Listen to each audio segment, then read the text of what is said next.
আজকে আমি তৈরি করেছি এঁচোড়ে চিংড়ি। তো এঁচোড়ে চিংড়িটা আমি কিভাবে তৈরি করেছি তোমাদেরকে সম্পূর্ণটা বলবো, দেখাবো। তোমরা সম্পূর্ণ ভিডিওটা দেখবে, টেনে কেউ দেখবে না। টেনে দেখলে একদম বুঝতে পারবে না। আর যারা ইউটিউব থেকে দেখছো, এখনও আমার চ্যানেলটা তোমরা সাবস্ক্রাইব করোনি, তারা অবশ্যই ভিডিও দেখার আগে প্রথমে সাবস্ক্রাইব করে পাশে থাকা বেল আইকনটা প্রেস করে ভিডিও দেখা স্টার্ট করো। আর লাইক আর শেয়ার অবশ্যই করবে। আর যারা ফেসবুক থেকে দেখছো তারা ফলো বাটনটা প্রেস করে আমার পাশে থাকবে আর লাইক আর শেয়ার অবশ্যই করবে। তো চলো আমি কি করে তৈরি করেছি এঁচোড়ে চিংড়ি তোমাদেরকে সম্পূর্ণটা দেখাবো। মূল ভিডিওতে যাব এখন। চলো, এঁচোড়ে আর চিংড়ি সবজিটা তৈরি করার জন্য আমি এই যে এঁচোড় আগে থেকে কেটে রেখে দিয়েছি। এঁচোড় এতটুকু সাইজ করলে হয়ে যাবে, তোমরা তো জানো। আর এই দেখো বিচিগুলো বড় বড় হয়ে গেছে। আমি বিচিগুলোরও এই যে উপরের যে ছালটা ছিল ওইটাও ছুলে নিয়েছি। তো এইভাবে আমি কেটে নিয়েছি। কাটাটা তো তোমরা জানো কিভাবে কাটতে হয়। এই রকম সাইজ করলে হয়ে যাবে। তো আমি এগুলোকে একটু এখন জল সিদ্ধ করে নেব। জল আমি আগে থেকে বসিয়ে রেখে দিয়েছিলাম। এখন আমি এই যে এঁচোড়গুলো দিয়ে দিচ্ছি।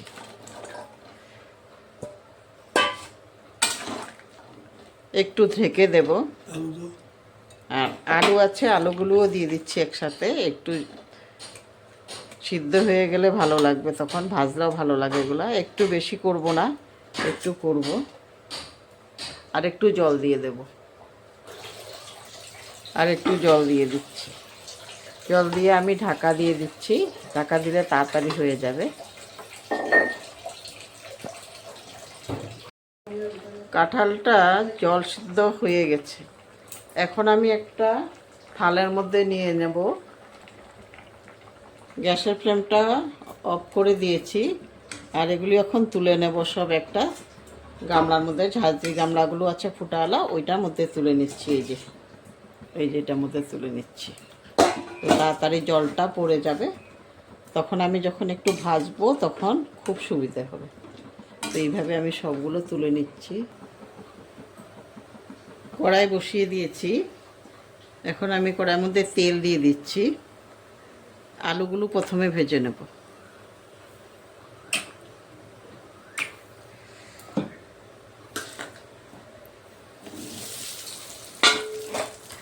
প্রথমে আলুগুলোকে একটু লাল লাল করে ভেজে নেব। আলুগুলো ভাজা হয়ে গেছে। আমি এখন তেল থেকে তুলে নিচ্ছি সব আলুগুলো। ওই তেলের মধ্যে আমি কাঁঠালগুলো ভেজে নেব।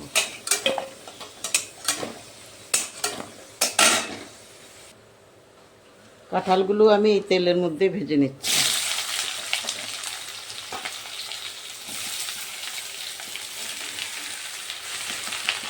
একটু ভেজে নিলে স্বাদটা একদম অন্যরকমই হয়।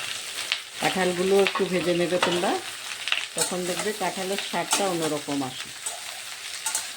ডাইরেক্ট যদি তুমি মশলা ভেজে দিয়ে দাও তাহলে কিন্তু স্বাদটা একটু কম হবে।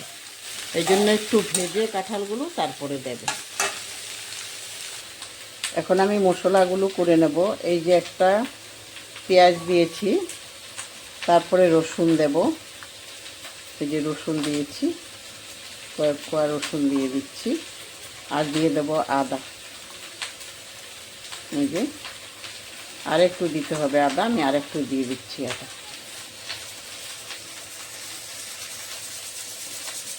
আরও কিছু আদা দিয়ে দিলাম। এখন দিয়ে দিচ্ছি কাঁচা লঙ্কা। তোমরা যে হিসাবে ঝাল খাও ওই হিসাব করে দেবে। আমি 4টে দিয়েছি। আর একটু কাশ্মীরি লঙ্কার গুঁড়ো দেবো, তো ওই জন্য কম করেই দিচ্ছি। এঁচড়গুলো ভাজা হয়ে গেছে। এখন আমি এঁচড়গুলো কড়াই থেকে নিয়ে নিচ্ছি।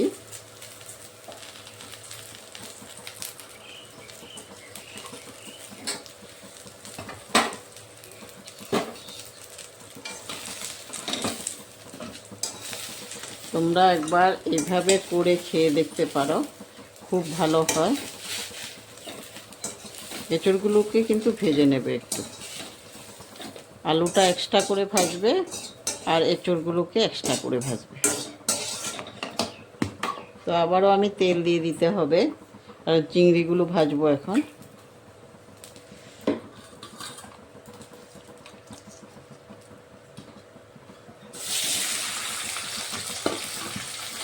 চিংড়িগুলোকে একটু সামান্য ভেজে নিতে হবে।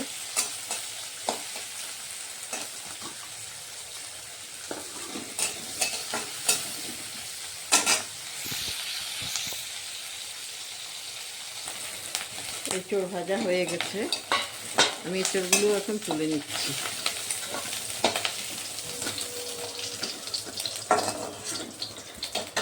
আবার তেল দিয়ে দেব কড়াইয়ের মধ্যে।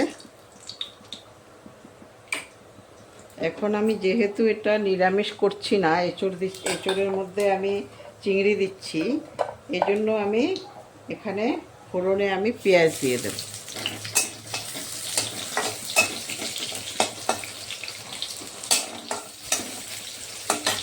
পেঁয়াজটা একটু ভেজে নেব প্রথমে।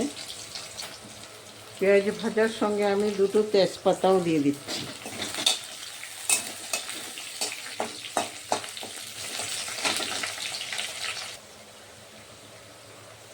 এখন আমি দিয়ে দিচ্ছি এই যে মশলাগুলো। মশলার মধ্যে আছে কাঁচা লঙ্কা, পেঁয়াজ, রসুন আর আদা। এই কটা জিনিস আমি গ্রাইন্ডারে গ্রাইন্ড করে নিয়েছিলাম। এগুলো দিয়ে এখন আমি কিছুক্ষণ কষিয়ে নেব।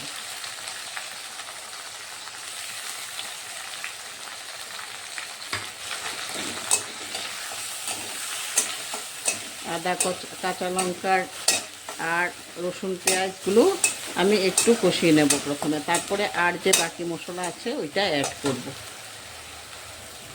এখন আমি বাকি মশলাগুলো অ্যাড করে দিচ্ছি।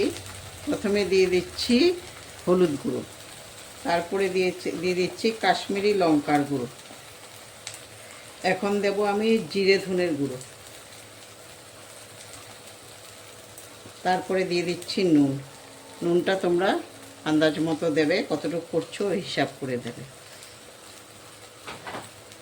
এখন আমি একটু জল দিয়ে দিচ্ছি, ওই গ্রাইন্ডারটা ধোয়া যে জলটা ছিল, বাটিটা ধোয়া, ওখান থেকে একটু একটু করে জল দিয়ে দেবো। কারণ গুঁড়ো মশলা দিয়েছি তো, গুঁড়ো মশলা দিলে একটু জল না দিলে কিন্তু আবার হট করে জ্বলে যাবে মশলাগুলো। মশলা জ্বলে গেলে কিন্তু আবার এটার যে টেস্টটা ওটা নষ্ট হয়ে যাবে, এই জন্য একটু জল দিয়ে দিলাম। মশলা কষানো হয়ে গেছে, এখন আমি আলু আর এঁচড়গুলো এই মশলার মধ্যে দিয়ে দেব। এগুলো দিয়েও একটু ভালো করে আবার কষিয়ে নেব। এই মশলার মধ্যে এগুলো দিয়ে কষিয়ে নিলে খুব ভালো হয়, আর মশলাগুলো আর একটু কষানো হয়, আর এগুলোর মধ্যে নুন লঙ্কা একটু ভালোভাবে ঢুকে, আর এঁচড়ে আর আলুগুলোর মধ্যে একটু মশলাগুলো লাগে, আর একটু কষানো হয়, খুব ভালো হয়। তো আমি আবারও এগুলো দিয়ে আবার কষিয়ে নিচ্ছি। একটু টাইম কষাবো, যখন দেখবো আর হচ্ছে না, লেগে যাচ্ছে কড়াইয়ের মধ্যে, তখন আমি জল দিয়ে দিতে পারবো। এখন কত টাইম একটু আমি কষিয়ে নিচ্ছি। কষানো হয়ে গেছে, এখন আমি জল দিয়ে দিচ্ছি, আর একটু দেব জল। না দেখো কত সুন্দর হয়েছে। এঁচড়ের মধ্যে এখন আমি চিংড়িও দিয়ে দিতে পারবো, কিন্তু আর একটু জল দেব। এখন আমি ঢেকে রাখবো এটাকে। এঁচড়ের মধ্যে আমি চিংড়িগুলোও দিয়ে দিচ্ছি, দিয়ে তারপর এখন ঢেকে দিলে হয়ে যাবে। এইভাবে ঢেকে দিয়ে করতে হবে, না হলে এঁচড়গুলো ভালো করে সিদ্ধ হবে না। হয়ে গেছে এঁচড়ের চিংড়ি, এখন আমি গ্যাস অফ করে দিতে পারবো। তোমরা কড়াইতেই দেখতে পাচ্ছ কত সুন্দর হয়েছে। আমি গ্যাসটা অফ করে দিচ্ছি। গ্যাস অফ করে এখন আমি একটা পাত্রের মধ্যে নিয়ে নেব।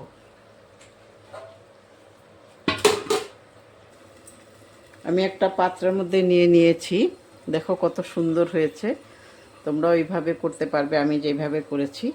একবার করে খেয়ে দেখো, তারপরে বুঝতে পারবে। মাংস সব ফেল হয়ে যাবে, তখন ঘরের সবাই এটাই খেতে যাবে ওই দিন, যেদিন বানাবে। তো তোমরা একবার বানাও, আর আমারটা কেমন হয়েছে অবশ্যই বলবে। আর সম্পূর্ণ ভিডিওটা দেখার জন্য অনেক অনেক ধন্যবাদ।